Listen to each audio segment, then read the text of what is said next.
Բարև ձեզ, Շանթ Գյումրիի եթերում լրատվության ժամ է, այսօր մայիսի 12-ն է, երեքշաբթի։ Ամերիկայի Միացյալ Նահանգների պատվիրակությունը ժամանել է Հայաստան քննարկելու TRIP նախագծի իրականացման ուղղությամբ տարվող աշխատանքների ընթացքը։ Նրանց ընդունել է Հայաստանի փոխվարչապետ Մհեր Գրիգորյանը։ Միացյալ Նահանգների պատվիրակության կազմում են Միացյալ Նահանգների պետքարտուղարության, ինչպես նաև Զարգացման ֆինանսական կորպորացիայի ներկայացուցիչները։ Կողմերը քննարկել եւ համաձայնեցրել են TRIP-ի իրականացման հետ կապված գործառնական եւ իրավական բնույթի մի շարք հարցեր։ Մհեր Գրիգորյանը խոսել է նաեւ խաղաղության խաչմերուկ նախաձեռնության մասին, շեշտելով տարածաշրջանում բոլոր հաղորդակցությունների ապաշրջափակման անհրաժեշտությունը, ներուժը եւ հեռանկարները։ Հայաստանում պաշտոնապես մեկնարկել է YouTube-ի մոնետիզացիան։ Մայիսի 11-ից ընկերության չափանիշներին համապատասխանող հայաստանյան բովանդակություն ստեղծողները, որոնք ունեն առնվազն 1000 բաժանորդ, նախորդ 365 օրվա ընթացքում հիմնական տեսանյութերի 4000 ժամ կամ նախորդ 90 օրվա ընթացքում կարճ տեսանյութերի 10 միլիոն դիտումներ կարող են դիմել YouTube-ի գործընկերային ծրագրին եւ սկսել դրամայնացնել իրենց ալիքները գովազդից ստացվող եկամուտների միջոցով։ Թեմային անդրադարձել է Հայաստանի բարձր տեխնոլոգիական արդյունաբերության նախարար Մխիթար Հայրապետյանը։ Սա իհարկե մեծ առաջընթաց եմ համարում ես ստեղծագործ եւ ստեղծարար ու թվային տնտեսության համար եւ ուզում եմ շնորհակալություն հայտնել YouTube-ի մեր գործընկերներին այս ծառայությունը վերջապես Հայաստանում ակտիվ եւ հասանելի դարձնելու համար։ Իհարկե, ինչպես YouTube-ի գործընկերները նշել են, այսօրվանից է այն հասանելի դառնում, սակայն չմոռանանք, որ այդ մասին դեռևս ամիսներ առաջ փետրվարի 10-ին հայտարարվել էր ԱՄՆ փոխնախագահ JD Vance-ի Հայաստան այցելության շրջանակում եւ արդեն այսօր ընկերությունը այս ծառայությունը հասանելի է դարձնում Հայաստանում։ Ես գիտեմ, որ ընդհանրապես մոնետիզացիայի թեմայի շրջանակում կա մի թեմա, որը երբեմն նյարդայնացնում է ձեզ, մեզ բոլորիս, նրանք այն անվերջանալի անդադար գովազդներն են, որոնք վերջին ամիսներին հատկապես թեստավորման փուլում մեզ տեսանելի են YouTube-յան հարթակում, պետք է ասեմ, որ մենք զուգահեռ աշխատանքներ ենք տանում, քննարկումների մեջ ենք YouTube-ի գործընկերների հետ, որպեսզի նորանոր YouTube-յան ծառայություններ ակտիվացվեն, հասանելի դառնան մեզ համար այստեղ Հայաստանում, այդ թվում եւ YouTube Premium-ը։ Եվ ես լիահույս եմ հաշվի առնելով բանակցությունների դրական դինամիկան, որ մոտ ժամանակներս նաև այդ ծառայությունը հասանելի կլինի եւ մեզ բոլորից կհաջողվի կամ բոլոր նրանց, ովքեր որ ցանկանում են շրջանցել այդ գովազդները, նաև օգտվել այդ ծառայությունից եւս։ Բայց ընդհանուր պատկերը եւս մեկ անգամ արձանագրեմ, որ խիստ դրական եմ համարում, որովհետեւ այն բացառիկ հնարավորություն է ստեղծում եկամուտ գեներացնել, եկամուտներ ստանալ մեր ստեղծագործողներին, այնպես որ շնորհավորում եմ բոլորիս, այս ծառայությունը Հայաստանում այլևս ակտիվ է։ Նախընտրական քարոզչությունից 10 օր առաջ համայնքների ղեկավարները իրենց վարչական տարածքներում տեղեր են նախատեսում քարոզչական պաստառներ, տպագիր ու այլ նյութեր փակցնելու համար։ Սահմանված է, որ ընտրապայքարում գտնվող քաղաքական ուժերի համար անվճար հիմունքներով հատկացվող մակերեսները լինելու են հավասար։ Քարոզչական պաստառների համար նախատեսված վահանակները համայնքների միջոցներով են պատվիրվել։ Դրանք տեղադրված են ընտրողների համար տեսանելի վայրերում։ Գրատախտակների նմանվող վահանակները մի քանի օր է հայտնվել են Գյումրիի տարբեր թաղամասերի շենքերի պատերին։ Նորություն են այս ընտրություններում։ Մինչ այդ անցած գնացած ընտրությունների քարոզչական նյութերը կուսակցությունների ու թեկնածուների մասին պատմող շենքերի եւ այլ շինությունների պատերից, խանութների ապակիներից կախված կարելի էր տեսնել։ 2 մետր երկարության եւ 1 մետր բարձրության վահանակները նախատեսված են 19 քաղաքական ուժերի համար։ Քարոզչական ասելիքը բոլորի համար փոքր ձևաչափի է լինելու։ Մենք այնպեսի չափեր ենք սահմանել, որ բոլորին էլ տեղ կա հատկացված։ Մեկ այստեղ արդեն մնում է խմբակցությունները, կուսակցությունները իրենք դրսևորեն այնպեսի վարկակից, որ բարեխիղճ քարոզարշավ իրականացնեն, մեկը մեկի նկատմամբ որևէ առավելություն կամ ենթադրյալ առավելություն կամ որևէ այլ գործողություններ չիրականացնի։ Վահանակների չափերը թեև նեղ են ու փոքր 19 քաղաքական ուժերի նյութերը տեղավորելու համար, բայց հարմար տարբերակ են ընտրական գործընթացների ավարտից հետո հեռացնելու համար։ Ընտրապայքարում եղած ամեն մի կուսակցության ու դաշինքի այդ 4 ֆորմատի մեկական պաստառ փակցնելու տեղ է հասնում։ Գյումրիի 23 հասցեներում քաղաքապետարանը քարոզչական վահանակներ է տեղադրել։ Դրանցից դուրս փակցված պաստառներն ըստ կարգի ենթակա են հեռացման։ Բայց թե ով է նայելու վերահսկելու գործընթացները, պարզվում է մեկ կառույցի պատասխանատվության չէ։ Դա օրենքով կարգավորվում է, անվճար տեղերը կոնկրետ մենք հատկացրել ենք դրանից դուրս, եթե որևէ պաստառ է փակցվում, հետևողական ենք լինելու եւ դրանք հեռացվելու են։ Չնախատեսված վայրերում փակցված պաստառները հեռացվելու են։ Կենտրոնական ընտրական հանձնաժողովից մեզ հանդիպումների ժամանակ եւ դասընթացներ են անցկացրել իրանք հայտնել են, որ վերահսկողությունը իրականացնում է ոստիկանությունը եւ մենք համայնքապետարանները եւ իրավունք ունենք, եթե չթույլատրված վայրում է փակցրած, մենք դիմենք ոստիկանությունը դրանք փողի հանի։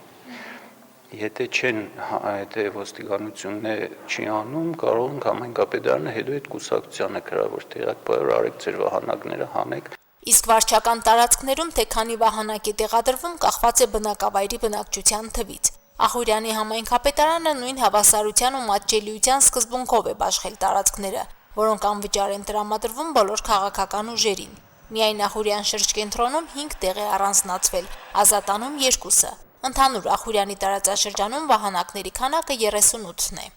Մեր բոլոր վարչական բնակավայրերում նույն չափի, նույն որակի, նույն ցուցանակներն են կախված,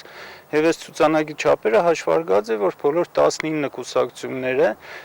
մեր համայնքապետի որոշումով սահմանված չափերով իրենց պաստառները տպագրելու դեպքում, այսինքն 30-35 սանտիմետր չափերի, բոլորին է հավասարաչափ կտեղավորվի 3 շարքով այս վահանակի վրա տարածքը նորմալ է։ Բոլոր կուսակցությունները իրենց գրանցման ժամանակ այդ բոլոր տեղեկատվության մասին իմացել են ողջ փոփոխությունների եւ իրենց իրավունքների ու պարտականությունների մասին կենտրոնական ընտրական հանձնաժողովը իրենց համացանցային կայքում հրապարակում է անհրաժեշտ տեղեկատվություն, ընդհանրապես պետք է ծանոթանալ եւ ընձեռված հնարավորություններից օգտվել, չվերազանցելով ընտրական օրենսգրքով սահմանված կարգը։ Առայժմ վահանակները դատարկ են անվճար քարոզչության տարածքների տեղերին երևի դեռ ծանոթ չեն կամ հակված են ավելի մեծ պաստառների տեղերը զբաղեցնել, որոնք պարզ է որ անվճար չեն, բայց կենտրոնական հատվածներում են եւ ավելի բարձր դիրքերում են տեսանելի վայրերում։ Դրանք թիմերի կարգավորման տիրույթից դուրս են, մասնավոր ընկերություններն են գումարով տրամադրում, բայց դա չի ազատում ընտրական օրենսգրքով սահմանված կարգին ենթարկվելուց։ Պետք է հստակ իմանանք, որ կոնկրետ պետք է լինեն նաև խտրական վերաբերմունքի բացառումը այստեղ եւ պետք է հստակ լինի վճարովի յուրաքանչյուր պաստառի հրապարակում, յուրաքանչյուր 5 քառակուսի մետրը գերազանցող պաստառի հրապարակում տեսանելի վայրում պետք է այդ գումարի ծախսը ներառված լինի կուսակցությունների համար բացված հիմնադրամների հաշիվներում։ Եթե որևէ կերպ, որևէ մեկի կողմից մենք կունենանք ահազանգ, որ որևէ պաստառ հրապարակվել է այնինչ իրենք գիտեն, որ կենտրոնական ընտրական հանձնաժողովի կայքում հրապարակված տվյալ վայրերի համար նախատեսված հատվածում չէ կամ իրենց հիմնադրամի համար հիմնադրամում ներառված չեն այդ ծախսերը, կարող են ահազանգել, մենք կենտրոնական ընտրական հանձնաժողովին կտեղեկացնենք եւ համապատասխան քայլեր կձեռնարկվեն կամ հեռացնելու կամ ծախսերի մեջ ներառելու առումով։ Տիպ 30 ընտրատարածքային հանձնաժողովը, որը համակարգում է Աշոտսկի, Ամասիայի եւ Ախուրյանի ընդհանուր 63 ընտրատեղամասերի աշխատանքը, գյուղական բնակավայրերի համար էլ կենտրոնական մասերում մեկական տեղ է հատկացրել քարոզչական նյութերի անվճար տեղադրման համար։ Սա եւս ազգային ժողովի ընտրություններից առաջ ընտրական օրենսգրքում արված փոփոխություններից է։ Մարինե Դերբինյան, Արարատ Ծատուրյան, Հորիզոն։ Մեծ Բրիտանիայի եւ Ֆրանսիայի գլխավորությամբ ավելի քան 40 երկրների պաշտպանության նախարարներ կհանդիպեն քննարկելու եւ որոշելու Հորմուզի նեղուցը բացելու եւ նեղուցում միջազգային ռազմական առաքելության որոշ ասպեկտների շուրջ համաձայնության գալու հարցեր։ Մեծ Բրիտանիայի պաշտպանության նախարարությունը հայտարարել է, որ ծրագիրն ունի պաշտպանական բնույթ եւ նպատակ ունի վերականգնել վստահությունը այս կենսականորեն կարեւոր առևտրային երթուղում առևտրային նավագնացության նկատմամբ։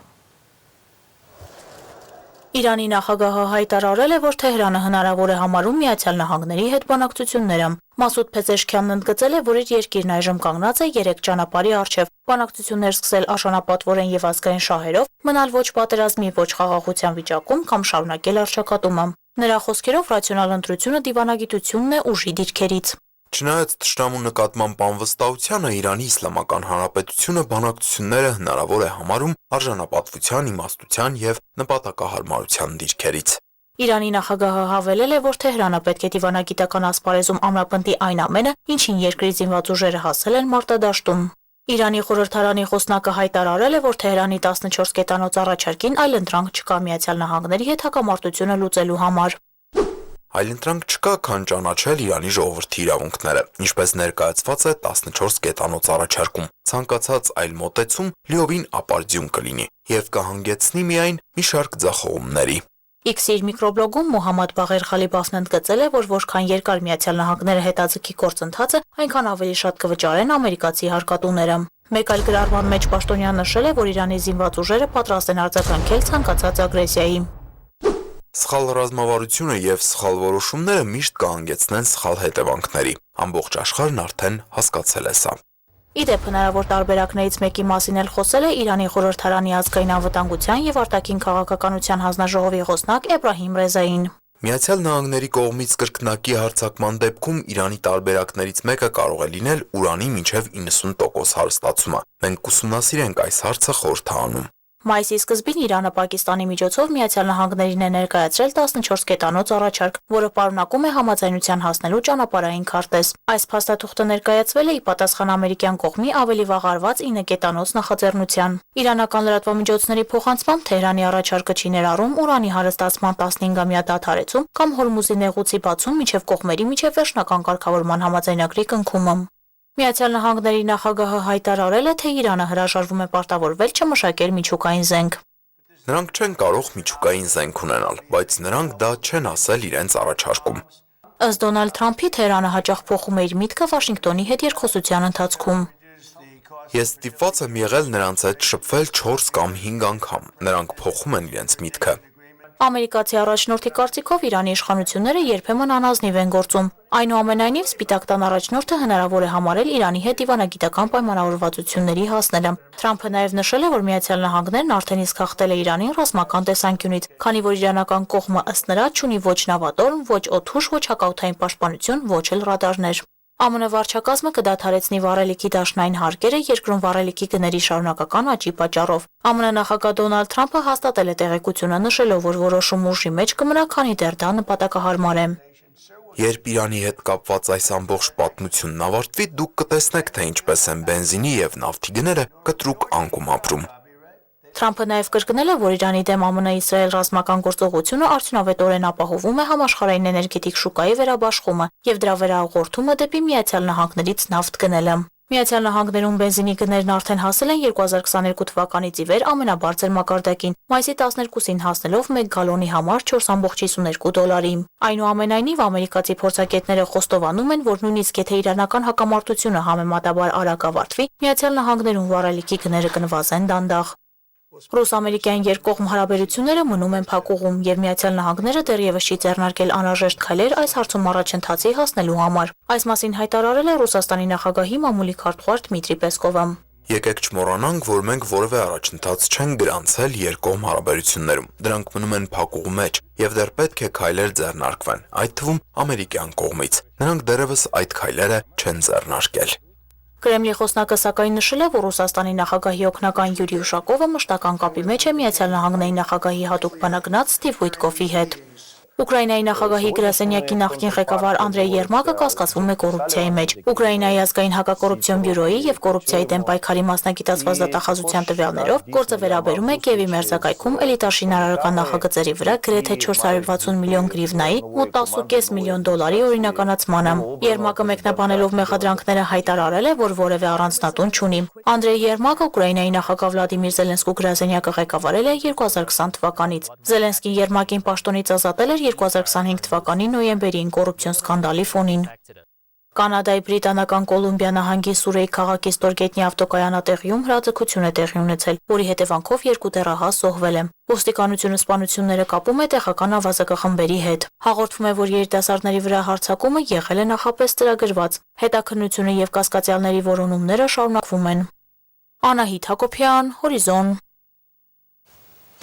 Այժմ մեր հոսը սպառված է, նորությունների սպասեք մեր հաջորդ թողարկումներում։